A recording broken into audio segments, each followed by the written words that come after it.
ay Baltıhan. Aklıma talan salan huşumla alın Baltıhan. Dostuna kucak açıp olgunca ay Baltıhan. Baltıhan yar Baltıhan.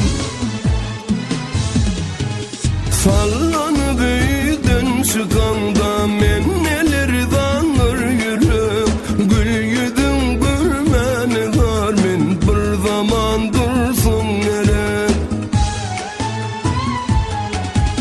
Bu fasıl yazmanla durmaz geçti dünyam biderek. Görmesem gamdır bu könlüm şad edersen Baltıhan. Baltıhan yar Baltıhan.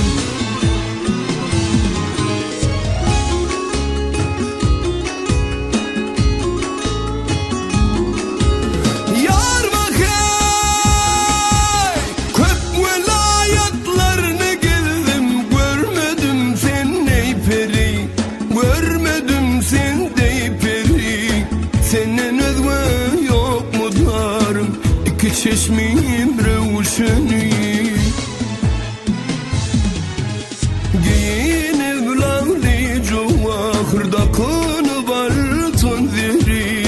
Her zaman çık sallanıp huşumlu algayı Baltıhan. Baltıhan yar Baltıhan.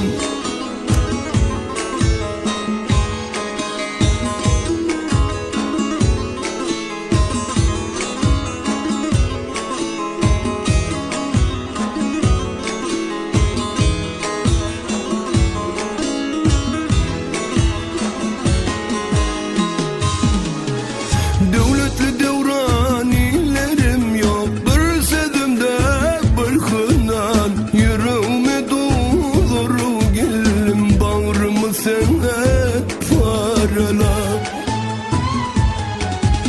Bir fakir kurban bugün çıksam Hudadan medet dilep. Gamda kalın gönlüme özün alacet Baltıhan. Baltıhan yar Baltıhan. Bir fakir kurban bugün çıksam Hudadan medet dilep. Gamda kalın gönlüme özün alacet Baltıhan. Baltıhan yar Baltıhan. Baltıhan yar